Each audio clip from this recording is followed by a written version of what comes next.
Assalamualaikum warahmatullahi wabarakatuh. Halo semuanya, selamat datang di podcast Mutual Bisnis dan Manajemen.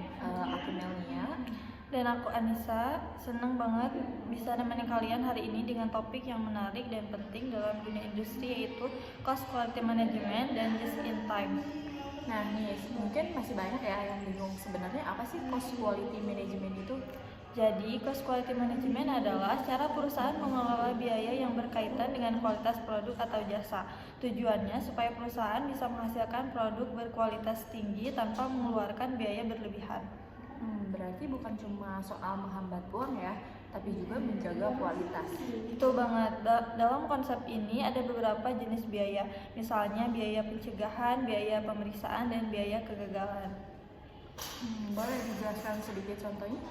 Tentu, misalnya perusahaan melatih karyawan agar bekerja lebih teliti, itu disebut biaya pencegahan. Kemudian ada biaya pemeriksaan seperti pengecekan produk sebelum dijual. Nah, kalau produk rusak dan harus diperbaiki atau ditarik dari pasar, itu termasuk biaya kegagalan. Oh, jadi sebenarnya perusahaan itu lebih mengeluarkan biaya untuk pencegahan dibanding menanggung kerugian besar karena produk cacat ya? Ya, persis. Karena kalau kualitas buruk, dampaknya bisa besar. Pelanggan kecewa, reputasi turun, bahkan kehilangan keuntungan. Sekarang kita masuk ke topik kedua, yaitu just in time, atau sering disingkat JIT. Apa sih itu? Just in time adalah sistem manajemen persediaan di mana bahan baku datang tepat saat dibutuhkan dalam proses produksi.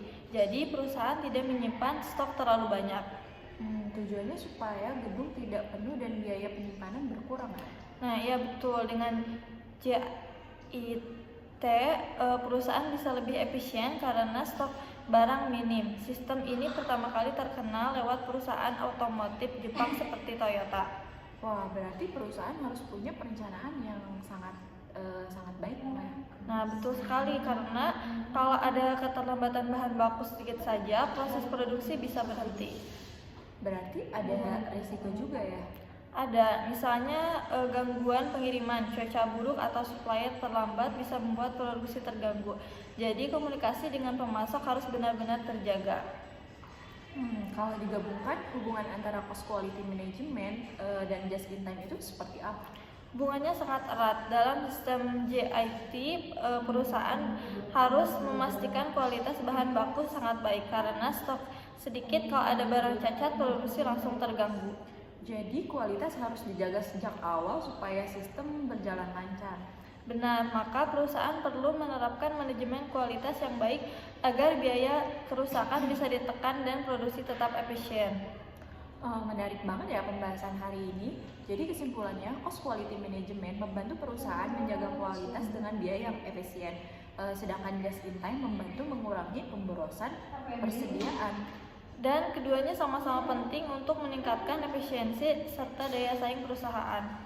Oke teman-teman, terima kasih sudah mendengarkan podcast kami hari ini. Sampai jumpa di episode berikutnya. Tetap semangat belajar dan berkembang.